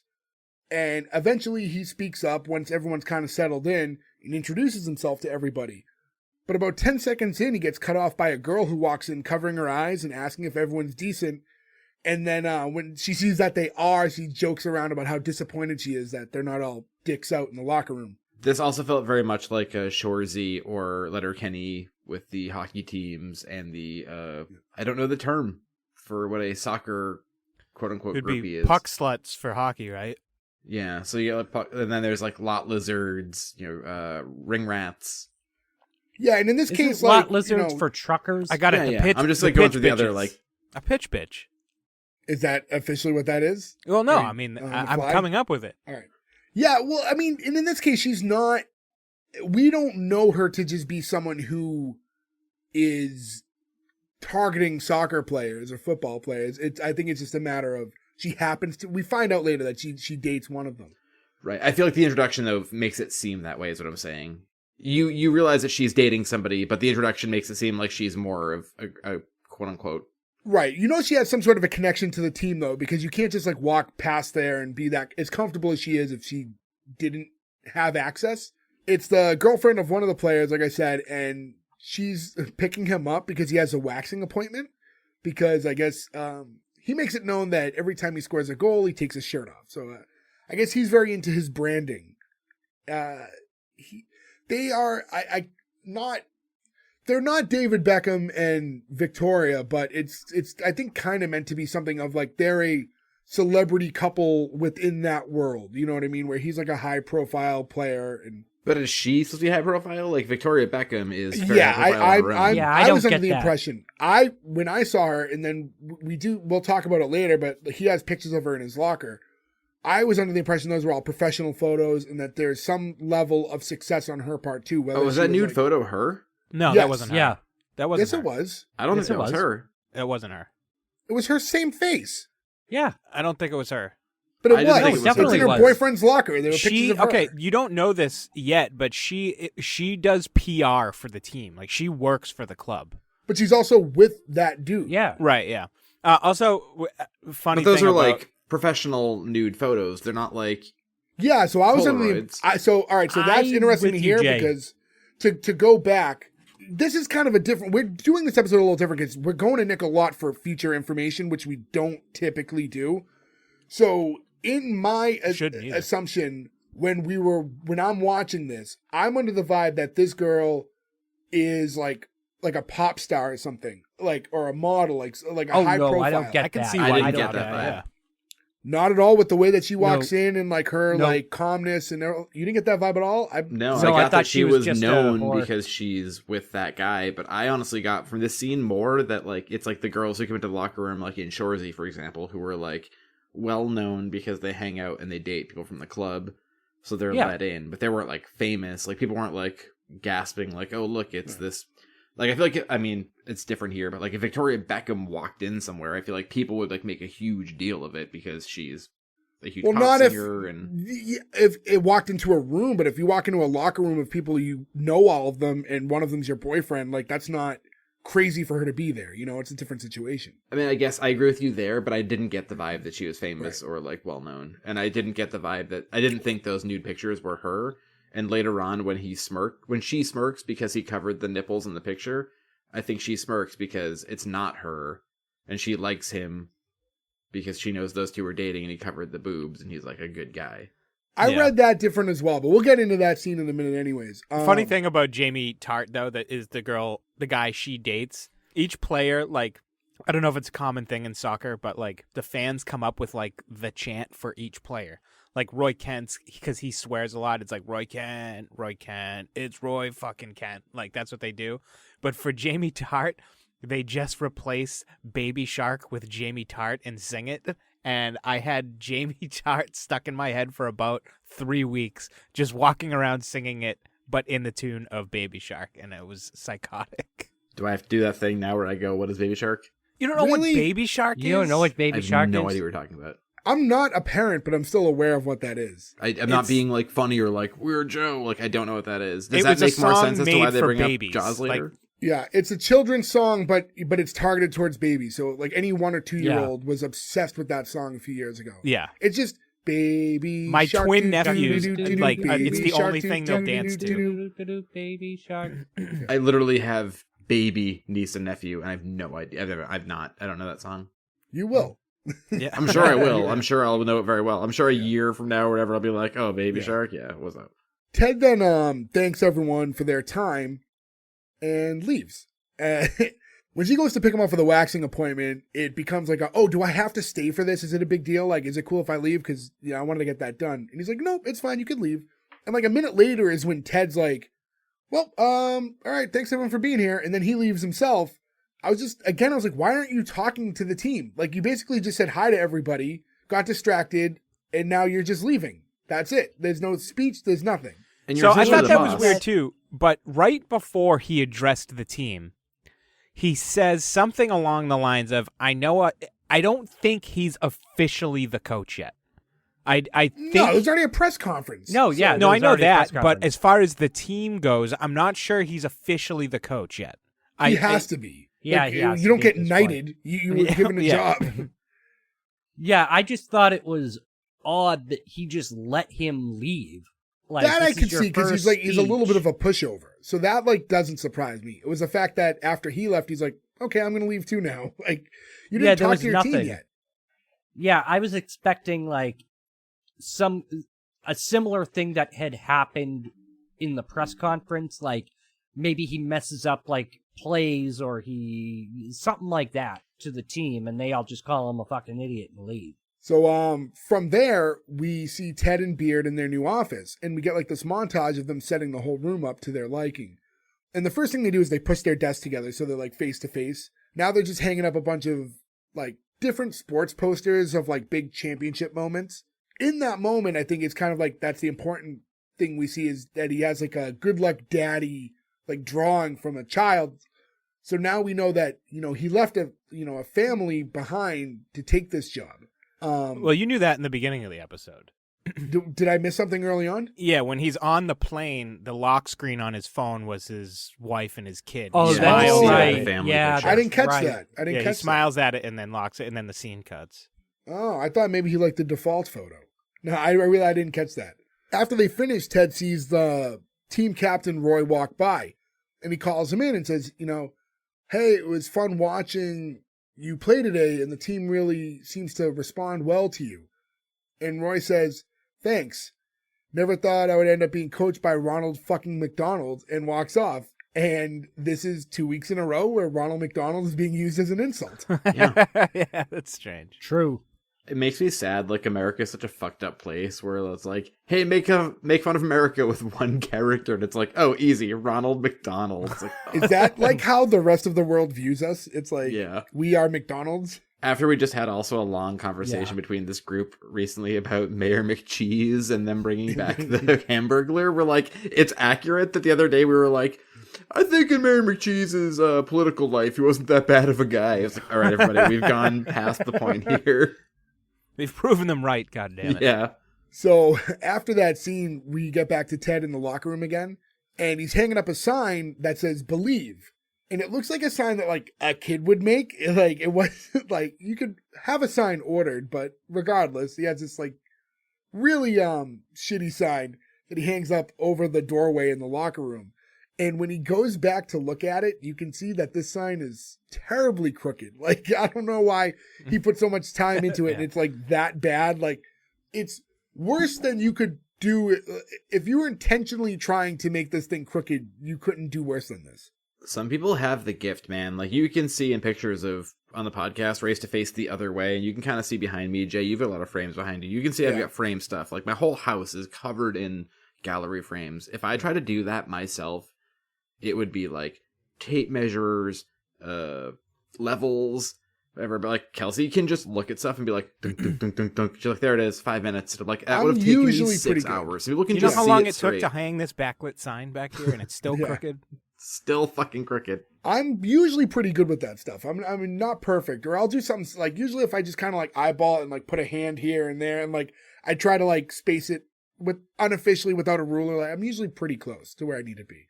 I'm good as a secondary. If you're like, if somebody tells me like, hey, walk 10 feet back and tell me if it's straight or not, then I'm good. I can like see the whole wall and the whole room and be like, oh, it's not straight to the problem is too, for anybody who lives in a different part of the country than us, who we all live in the oldest part of America, where our houses are all over 100 years old, where it's like you can't actually gauge straight versus like because the walls and ceilings. The walls are just not actually straight. Everything is so fucked up. It's also, like, well, this was straight 75 years ago. I know it comes into play later, and that's probably why they're doing it, but at the time I'm like, why is he hanging this up with electrical tape? Yeah, I thought that was a weird choice of tape also. Now, but he asks, Joe, you had already mentioned the censoring later, and I think that's why he needed that kind of tape in his hand. At the time, and he's hanging up this thing, I'm like, it's not the right tape. Like, it wouldn't have worked with Scotch tape, and duct tape would have been too big. Right. So it had to be that for the gag later on. But in this moment, it already flagged me as an odd choice. And then he notices, as we're saying, in Jamie's locker, the topless photo, which I thought was his girlfriend. I guess it's not. I did too. I would love to Maybe hear... we cut to the tape, Jay. Yeah, cut to the tape and fans or people reach out, let us know. What do you think, or can you prove or disprove? It. So I thought it was a photo that she gave him and then he put it in his locker, which, whatever. That's not an unthinkable thing to happen in that situation. But anyways, Ted notices it, and then he grabs some of that tape and he goes to use it to censor her by covering her breasts with the tape. As he's doing that, Jamie's girlfriend walks into the locker room and sees his head buried in the locker. And that's why I assumed it's her photo too, because she's like, what are you doing? Because she knows those photos are there. So that's why I thought it was like, she would react that way. And when she does that, when she does that, he jolts up and he hits his head on the locker, and eventually he backs out. And he just tries to explain to her, like, oh, I'm just making some alterations to the locker room. She says, well, I believe that sign is crooked. He asks her what she's doing there and says that Jamie left his phone in his locker and she's just grabbing it for him while he's getting waxed. And when she goes to get the phone, that's when she sees that he used tape to cover up the nips, and she kind of smiles. And again, that's why I thought I thought him censoring the photo of her made sense to me, because she thought he was being a creep and looking at the photo when she walked in, of herself. But then when he noticed that he was actually covering it and trying to be appropriate, I thought that's why she smiled. But why would she have that impression if she knows that there's just a naked photo of her in view of everybody that everybody can see every day? Because you're seeing someone who's genuinely sweet actually being perverted in that nature. That photo, if she had gave it to Jamie, if that is her, it wasn't really with the intent of everyone else seeing it. He just happened to put it there or whatever. Or certainly something, even if it was in print, because it looks professional. It wasn't intended for all her boyfriend's friends to look at all the time while she's there. So I don't know. I just think it was something about him being a humble, sweet man and covering it meant that he was showing her a bit of respect that she doesn't normally get from the other guys.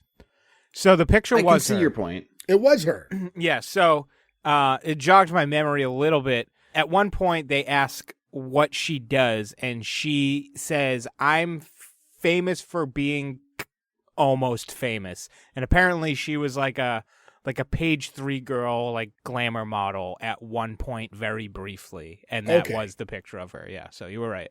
Yeah, because was it page 6, I think it is? That's like the naked photos that are in the middle of the page newspaper. 5, I thought it was page 5.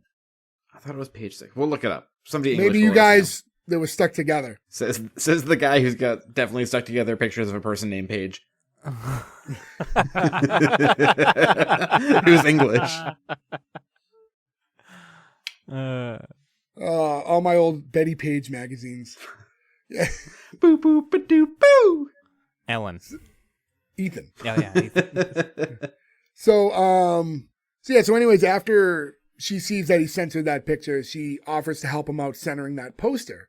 That's when she properly introduces herself to him as they're hanging the poster up together, and she says that her name's Keely. When he does the same and introduces himself, she's like, oh, I know who you are. You're trending hard on Twitter right now. And he has no idea what that is, but he does know how to beatbox, which I thought was awkward. And then he just starts beatbox. I mean, This was weird, yes. I don't know if this joke completely landed. Oh, I don't know what Twitter is, but I know how to beatbox. Like, okay, we get it. This joke does not work, but I will say, I hate that Ferg's not here for this because every time I bring up the Fat Boys, I know Ferg gets a chuckle out of it too because he's also a huge Fat Boys fan. But when he beatboxes, she says, I never know how to respond to me when a man beatboxes. That you get punched is the actual response because I, to my wife, go, anytime Fat Boys comes up in any way, and she fucking hates it. And I've Crazy. Why legitimately would she gotten hate bruises that? from this. But that's not beatboxing, Joe. If you went up there and you went like boom, boom, boom, Biz Marquis got his beatboxing from the human beatbox, and human beatbox would do other noises, but his like trademark, he'd be like, boom, chicka, boom, chicka. That was like his hook that he always did, the breathing thing. And I think you replied so quick, we really couldn't let it breathe how awful Gordo is at beatboxing. Yeah, Gordo, you gotta that's go not say it again. beatboxing. Listen to this. It was not beatboxing. And then Gordo either. goes, boom, chicka. guys, I don't think our rap album's gonna do very well. Yeah. I'd like to see you guys try to beatbox. Come on, you go around. I just did. Well, Joe exempt. Nick? No, I can't do it, so I'm not going to. Well, don't make fun of me. Don't make fun of me if you won't even give it the gentleman's try. I think I will continue to make fun of you. Like a gentleman. So anyways, as she's advising him of some of the things to not do if he was to use Twitter, gives him some search terms, like don't look up idiot or your name or all these things, because where he is trending, it's not for positive reasons. When she leaves, she says, welcome to England. And as she leaves, you can see that the sign looks worse than it did before. It's more crooked somehow. I didn't understand that either. So she was like, oh, this guy's sweet. I'm going to help him with the sign. Did she intentionally not really help him? Like, was that the gag? No, I think she was just as maybe on the same wavelength as him, in a way. So after she leaves, we get to the next scene, and it cuts to nighttime, and it's the end of the day, and you see Nathan taking Ted and Coach Beard to his car to give him a ride home. What kind of car is that? That car was, like, impossibly tiny. It was It's a Mini, yeah. I believe. Yeah, it was like an old OG, like Mini Cooper, Yeah, like Okay. a 70s or 80s Mini. which they laugh at for being like. I feel like they're laughing at the car, but that's a really classic car. In common. Yeah, Like, not like a weird, like... It's not like when Urkel gets the car that has the door that opens from the front and the steering wheel comes out with the door. Like, that's a comedy, like a comical car that nobody drives. A Mini Cooper in England is not weird. No, but I you know? guess trying to get 3 adult men into that car where they did not have much space was the comedy. But they're also but- not like Andre the Giant trying to get into it No, either, you no. know? And Rebecca and Higgins also happen to be in the lot at the same time, and they have like a brief exchange before the coaches start to pack up the car. And once you catch them alone, Higgins tells Rebecca that he feels guilty about everything that they're doing, that Ted seems like he's a nice man. And then she says to Higgins, for this to work, she's going to need his full support, and kind of offers him a new job title with the raise. And while that conversation's happening is when Nathan pulls up in the car and pulls up next to them. And Ted's like, look, an invisible steering wheel, because obviously in England they drive on the right side. So he's just so like tickled by the fact that he's sitting in the what for us would be the driver's seat. I feel like no I wheel. might do the same thing though. Yeah, genuine laugh and totally relatable. Someone pulled up next to us the other day in a JDM Honda, which is like a Japanese import, so it's on the other side, and it blew my mind. Like just sitting in a driver's seat and looking over and seeing somebody next to you in the driver's seat was really weird to see. You don't have to convert them to drive him in the States? No, I thought no. you'd like, Yeah. oh, really? No, I don't think so. I thought that was like Because a usually requirement. it's like a lot of the post office vehicles are. Yeah, right that's drive. true. They don't need to Yeah. be registered though, but you like JDM imports are huge in the US. You don't need to change anything. So after that exchange, they drive off, and Higgins accepts the job from Rebecca, and she gets in the car and she tells him, I know there's going to be some elements of this little adventure that will weigh on you a bit, but I'm sure it won't be any harder than it was to sneak all Rupert's women in and out behind my back for all those years. So a little bit of like, not blackmail, but kind of you owe me this because I know what you've done and I could be firing you, but instead I'm giving you more money. Didn't she say something about his family too right before that? She mentioned with a raise, yeah. She was like, That would be like you become good director of for football that. operations and a raise for your family, like to drive it home that like. Yeah. But I will say, This I was a kind of little stuff. on her side when she said the thing about her husband. It was like, yeah, well, fuck this Yeah, me guy. too. But Yeah, he's like agreed. he's a hired, like, he's just an assistant. You know what I mean? Like, not that Still, it's still immoral what he's doing. I thought it was kind of weird that he's just even on the payroll then. Like, why didn't she clean house and get rid of this guy? How does he get to stay? he's probably Probably good at what he because- does, right? He's good Yeah, at I being think a that's slime what ball. it is. He's just good at But it. she doesn't want someone who's good at what they do. She wants this whole operation to collapse anyways. Yeah, but she needs somebody in the front office. Yeah, his who- job directly affects how much work she has to do. So That's yeah, she doesn't need to train someone and get them up to speed. That's true. Also, by firing everybody else, he's the one person left who knows where all the bodies are buried, which makes her life a lot easier, even for Right. blackmail or purposes like that, you know? After this scene, we get to the final scene. And Ted walks into his new apartment, or like it's an extended stay hotel probably. Flat. It's the first time he walks in, and we see the welcome basket on the table for him. That said coach, not manager, by the way, because he's not. it also considered a said Coach Tim Lasso. Tim, yeah. Oh, I didn't even notice it. I didn't said notice Tim. it the first time either. I noticed it this time though. Did you guys go look into any of the stuff that was in the basket? No. So a couple things in there, right? So there's the Marmite, which is like it's like a spread over there, which when you look it up, people say that it tastes like soy sauce, but it has the I was gonna say, I heard it's consistency of gross. used motor oil. Yeah. I've heard Which is- nothing positive about it. No, people are just like, you either like it or you don't. I think almost like Vegemite in Australia, where like Right. some people like it, everybody else hates it. But there's also the book, which is the guide to Cockney rhyming slang, which I think is a very funny thing. And Cockney rhyming slang is like for example, like you say something that sounds like a word, right? That's the way it works. Like, so a porky pie is the way you say somebody's lying. So for example, if you were to say, when Jay said he was going to do the Bobcat Goldthwait impersonation, he was telling a porky pie. Well, I said I would do it if you found a pilot that Bobcat was in, so I wouldn't say I porcupine anything. I think you're porcupine still. As he's walking in and passes all that stuff, he walks around and he's trying to figure out like the difference in time between where he's at in Kansas, like on his fingers. You can tell just by like, he's doing a good job of like just with his physical acting that you can see what's going on. And after that, he showers and then makes a call to his son. Although if he's worried about the time, maybe call and then shower. But whatever. In Kansas, I would guess is Central Time? Yeah. Yeah, I Maybe think an hour so. behind us. So it's probably like a 4 to 5 hour difference from. No, it's like 6 I or think 7. London's 5 No, it'd be 7. from here. Yeah, it's 5, or it's either 6 or 7. It's not 7. It's 5, I believe, to London. From East Coast? Yeah. So it's 6. So it'd be a 6, yeah, if He's in Central Time. So it is, yeah, they're 5 hours ahead of us. So yeah, he's probably 6. Then it seems like it's probably like, I don't know, maybe 9 p.m. Well, it's later there, so it's Doesn't earlier. his time would be like 9 Yeah, p.m. so if it's 9 p.m. there, yeah, it's probably like 3 o'clock there. So yeah, not bad. So maybe he's just seeing if he's out of school. Maybe that's why he's timing it out. But yeah, so he gets him on the phone, and you can kind of get from like just the one end of the phone call that it's almost like the kid's kind of quick to rush him off the phone. But he says he loves him, and then he puts his mom on the phone. And then the conversation is like pretty nice at first when they're going back and forth.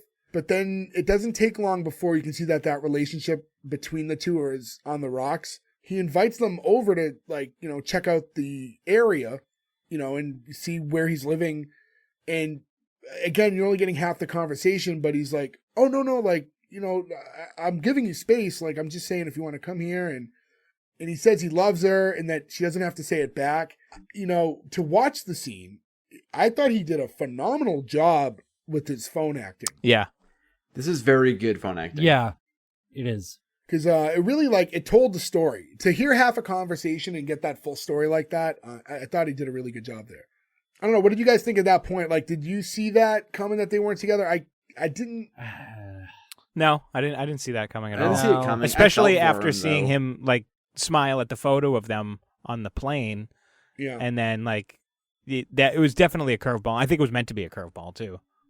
Also, I don't know if everyone's ever been in that situation, but anybody's ever been in a situation where you were, the bad situation where, the relationship's over and you drop the L-bomb and they don't drop it back and you're trying to be like, no, it's okay, you don't say it. That is, a go find a cliff to jump off scenario. If you've ever been close to that and you see that happening, you're you immediately ache for this man. You're Well, it's tough. Shit, that's so bad. Because I Yeah. feel like they're just separated.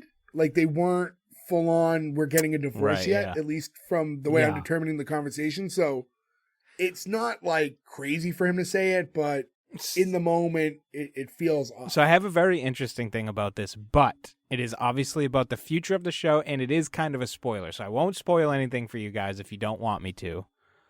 I would prefer no big spoilers, and I think Yeah, some of the people off air. listening Yeah, for the probably- fans, probably not. Yeah. Okay, smart. Yeah, off air. Well, I don't want to know off air either. It's about my ears. Here, Ruin it for not Jay. about- yeah.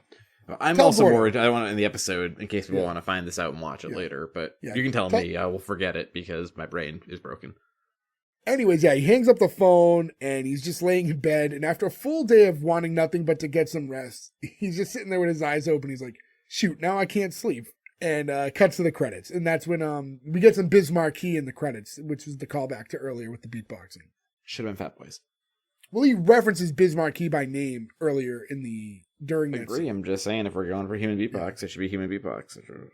So, yeah, that's the conclusion of the episode. I don't have a lot of tidbits about the show or facts that we haven't covered. I don't know if Nick, you would probably have anything. Yeah, we covered a lot, but I will say I feel like it was a very good ending line, right? And again, another relatable thing. Everyone's been there where you're especially traveling, you fly somewhere, you change time zones, and you're so wiped out, and you do so much, and then you finally try to crash, and you can't. That's weird and a nightmare thing that happens to us. Yeah. Well, so the last, I went away a few weeks ago with Ferg, who's not here, but we were in Los Angeles for a week, and, we're going back 3 hours, and our flight was 6 a.m. here, so I woke up at 3 something in the morning, our time, which is, essentially midnight there, and then when we flew there, we didn't, I can't sleep on planes, and it was early, so we fly and then we do a bunch of stuff and we're walking around. And then that night we went to the Comedy Store. By midnight their time, we're a little bit shy of midnight. I'm dead. I'm starting to nod off. And I've wanted to go to the Comedy Store forever. And we got a good amount. We were there for a good amount. We were already there for a few hours at that point. But it's I realized after I've been up for 24 hours. Yeah, this it is fucks a with long you, dude. day. It only happens in those scenarios, and your body starting to When turn on you. I did 28 hours, I think, the first time I ever went to California. And it was for a bachelor party. So you have to go out, you have to go do this thing Yeah. with people, and you have to just keep maintaining. By the time I got back to the house, I was hearing voices. I was so tired. Yeah. whenever we go over to visit our in-laws, it's always a nightmare. Because going over there, not so bad. You can sleep. I don't have any problem sleeping on flights. So it's just an overnight, you sleep. But coming back, you leave at like 7 a.m. in, Polish time. And then you land at like 9 in the morning. You land at like, I think it's like 2 or 3 p.m. in our time, and you're like, what the fuck? But you've been on a plane for like 13 hours and done layovers. Having gone both directions, I would say coming back from the West Coast sucks hard. No, I'd say coming back from like Europe is way harder to adjust to. Because, yeah, I think when I left Germany, it was like a 6 a.m. flight. And the way it worked out, I landed at like 9 or 10 a.m. here. So, yeah, you're up that whole flight, which is like an 8-hour flight. And then it's still the first thing in the morning when you land. So you have to go through the whole... I think I crashed at like 2 or 3 o'clock that day for like a solid 6 hours. But you got to like pump your veins. I think the point is it sucks either direction. Like you don't think about how much it's going to affect you, but it does. Until it does. Yeah, it was similar going to LA, just the same reason, because we're going, right to left. So by the time we get there, it's a 6 a.m. flight, but we're landing and it's like 10 a.m. But it's like we've already been up for so long and there's a whole day ahead of us. But it's that morning that makes it so hard. Whether you slept on a plane or not, when you get back to wherever you are and they're like, oh, it's 6 a.m., you have to really figure out how to navigate that day. And then you're afraid to fall asleep because then you can't sleep that night. Then you still want coffee, even though it's not coffee time for you. The whole thing is a weird mess, yeah. But to button all this up, I think it's time to get into the green light or cancel. It's been a pretty long episode. So, Ferg's not here, so we are at a point where we could potentially tie. We're going to have to wait and find out how he votes. But to go along with that, make sure you go to S1E1pod.com or S1E1pod on Instagram, because it will be a graphic. So once we have Ferg's official vote, that will end up on as an Instagram post and will be shared to Twitter and all that stuff. So you'll be able to find out the final voting that way. But we might not get to that point. It might be a one way or another with the four of us. So Nick, I'll start with you. Yeah, I don't think it'll be surprising that I'm greenlighting this. I picked it. This is Joe mentioned the term earlier, but the fish out of water scenario is not new to television, right? Like this is something that's been done and done again, but it feels new in this scenario for some reason. I really like the way that they're doing it.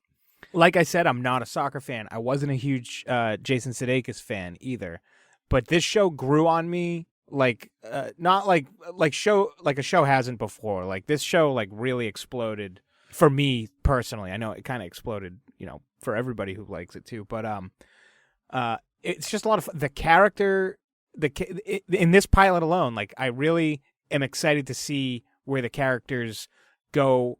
And like Joe had said, which players they're gonna pick to become, part of the ensemble. Like what's gonna be interesting about them. Where is this story going with Rebecca trying to tank the team? Because you kind of get from my remembrance of watching the first episode, you kind of get the vibe that they want Ted to fail and he's not going to, right? So I want to see if that's true or not. And there's a lot of things I want to keep seeing about this show. So it's an easy green light for me. Gordo. I'm actually going the opposite way. I'm canceling this. I didn't think it was a bad show. It was not a sitcom. It got far too dark at the end. I did not like that at all. Not for a pilot episode that's supposed to be a sitcom. I also did not like the Ted Lasso character. Like, I don't know what it was about him, but, like, you can't be that comically stupid. I liked Coach Beard more. I liked the owner, Rebecca. I liked her a lot. But it just, there wasn't enough of the comedy aspect there wasn't enough of the sitcom aspect for me. And I didn't really like Ted, and I thought the ending was dark, so that's a cancel for me. Joe. Kind of in the middle between Gordo and Nick. With Gordo, that it does get a little dark, and I don't necessarily think it's a sitcom. And with Nick, that I do like all the characters, the laughs do work for me, and I do like the show. If anything, I kept thinking about, I don't know if you guys saw the show or watched it, Winning Time, which is the HBO show with John C. Reilly about the Lakers in the 80s. I wanted to see that, though. Yeah. That looked good. It's great. We could never do it because it's clearly more of a drama. It's also an hour long, so like we could never do it. But if you liked this and you love John C. Reilly, which who doesn't love John C. Reilly, highly recommend Winning Time. It was great. And this show, it's very, very similar, right? Like new coach comes in, he's an owner, but like new coach, new owner, whatever, team, new players, fish out of water, money, blah, blah, blah, all this stuff. It's really interesting. And this reminded me a lot of that, and that show gets kind of dark too, and I love that show, and it was one of those shows where, like, you know, you sort of watch and you're like, I wish I didn't watch episode 1 when it was new. I wish I waited so I could watch all of them. You have to wait a whole week per episode sort of thing. So that, I'm kind of happy. I liked this show. I don't have Apple TV. I might have to get it, though, because I would watch all this, and then you're even more intrigued to watch a show like this when you know you can just go through 3 full seasons of it. It's a light pass because I don't think it's a sitcom, but I did ultimately really enjoy it and did kind of want to see where it's going. So it's a green light for me. Yeah, so I was a bit conflicted myself. I thought the show was good. It's tricky because we always get into this, and there's times where we go, it's not a sitcom, and then it's like, how much do we penalize the show, though, for it? I was just going to bring that up. We're not deciding whether or not it's a sitcom. We're at this point, we're just deciding if you liked it. If we're doing a podcast about it, then you just kind of got to accept the fact that it's, because that's kind of our fuck up. That's not the show's fuck up. They weren't like, check out this new sitcom on Apple TV. Yeah, like we just were like, oh, it's Jason Sudeikis. It must be a sitcom. So that's kind of us. So with that in mind, watching the show, I was entertained by it. I liked it. I didn't love it. I could see myself watching more of the show. I wouldn't say that there was like any character that I was super connected to. Like Ted Lasso's character, I'm like still on the fence about. I don't dislike him, but like, is his kind of weird mannerisms and like the things he says, like, do I like it that much? Like that he's just kind of like this kind of simple character. I don't know. I wish there was like one particular character that I love. Like that's what those shows always have, is like that one side character too that you really love. And I don't have that yet with these guys. Not to say that as they develop, but I don't know. There wasn't a lot of like these huge, big, memorable things for me that stood out. But I'll say there's enough there that I enjoyed it to greenlight it. But it's pretty soft for me as well. It could have went either way, and I feel like a lot of shows we've done recently, we've had kind of those like not definitively like not great, not bad. Like I said, this kind of was a B+ show according to ratings, and which is good, which good enough to pass. So like it, not love it, enough for me to greenlight. And with that being said, 3 out of 4. So kind of regardless of Ferg's vote, there will be we'll greenlighting Ted Lasso. So congratulations to you. Still, remember, go to S1E1pod.com. We'll have that full graphic up with Ferg's vote involved. You can find our Instagram, Twitter, everywhere you listen to us. All available, S1E1pod.com. Rate, review, subscribe, do all that stuff. Drop us a message. We like talking to you guys. Let us know what shows that you want us to cover. That stuff helps us. It helps you. We're doing the shows you want to hear. Also giving us ideas, shows we didn't think about necessarily, even though the list is seemingly never ending. But we've done a bunch of shows that were picked by you guys and ended up having a lot of fun with them. So keep up with that, and it's just fun to hear you guys and kind of learn where some of our fans are from, and very appreciative of it. But do not keep you guys much longer. Thank you all for listening. We'll catch you again next week. Thank you. Goodbye. I think we got the best sleep cop